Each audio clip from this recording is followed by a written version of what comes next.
Olivia, and today I wanted to film my summer 2018 book haul.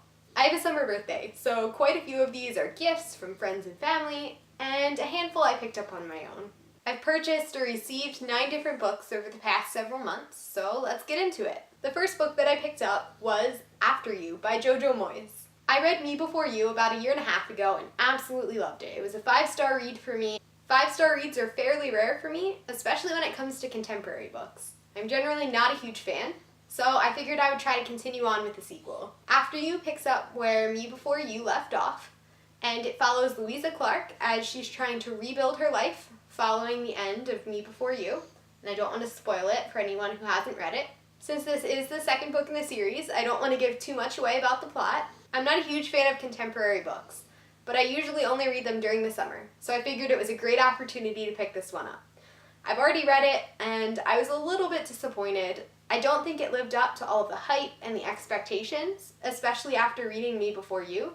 Ultimately, I'm glad I picked this book up. If I hadn't, I think it would have been constantly lingering in the back of my mind, and I would have been wondering what happened to the plot and the characters and the setting. So it did give me some closure, a little bit more than Me Before You did, but it was more of a 2-star read for me. During my most recent trip to Barnes & Noble, I saw that they were having a sale on classics, which I thought was a great opportunity to stock up. I think I was traumatized in middle and high school English classes, and didn't really enjoy a lot of the classics that I was reading. I'm doing my best to change that, now that I'm a few years out of high school, and I'm challenging myself to pick up more and more classics.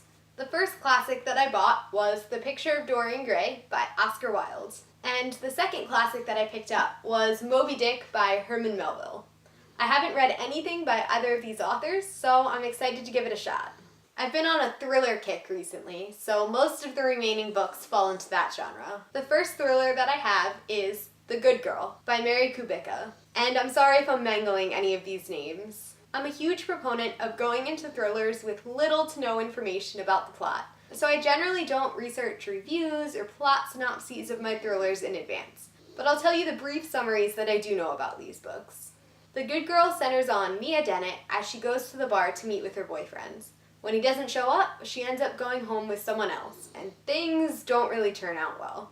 Next up is Shutter Island by Dennis Lehane. There is a movie adaptation of this book, which came out in 2010, and I saw that shortly thereafter and absolutely loved it. So I decided I would pick up the book. Unfortunately, I already know some of the twists and turns and the ultimate ending, but I'm hoping I'll enjoy this just as much as the movie. Shutter Island houses Ashcliffe Hospital for the Criminally Insane, which had a mysterious disappearance. To help address this disappearance, 2 U.S. Marshals go out to the island and end up getting stuck there when a hurricane moves in. The book follows their attempts to uncover the true source of these disappearances and their interactions with the inmates. To make matters worse, one of these inmates is loose on the island and they have no idea where. The next book that I received is Dark Places by Gillian Flynn. She's more widely known for writing Gone Girl, which I read about a year ago. I also saw the movie and absolutely loved it. In addition to picking up classics, I've been trying to read more from the authors that I enjoy. Usually I'll pick up one book from an author and then never read anything else by that author, even if I liked that book. To rectify that, I figured I would pick up another Gillian Flynn book. Dark Places begins with the murder of a little girl's mother and sisters.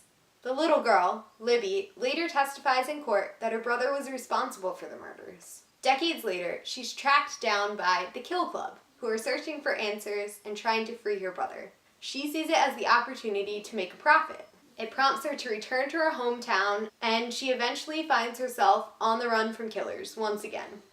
I also picked up The Woman in Cabin 10 by Ruth Ware. The story revolves around a travel journalist who is sent on a luxury cruise for a week to write a piece. The cruise is fairly small, with only a few cabins. The beginning of the trip is great until storms roll in. The main character witnesses a woman being thrown overboard, but all of the passengers are accounted for. So the cruise continues on like nothing has happened, despite her protest that she saw someone overboard. The last thriller that I have is Still House Lake by Rachel Kane. The protagonist, Gina Royal, has 2 children and a loving husband, or so she thought, until she comes home to find that her husband is a serial killer. After he has been convicted and thrown in prison, she moves around the U.S. with her children, creating new identities and trying to avoid the media and the power-hungry mob that thinks she is equally responsible for the murders. They finally settle down near Stillhouse Lake and begin making friends, setting down roots, and getting accustomed to the area. Just as they're getting comfortable in the new area, a body turns up in the lake. The markings on the body are very similar to those on her husband's victims. I've already picked this one up, and although it had a bit of a slow start, the plot is finally picking up and I'm starting to enjoy it a bit more. It's definitely very character-driven, which isn't always my preference for novels. I tend to prefer plot-driven, but I think this one definitely has some promise. The final book that I received is The Bear and the Nightingale by Catherine Arden. This is a young adult fantasy that takes place in Russia, and it's a fairy tale retelling. It focuses on a young girl who grows up in Russia with her siblings. When her mother dies, her father goes out and finds a new wife. This new wife prevents the family from carrying out some of their religious traditions.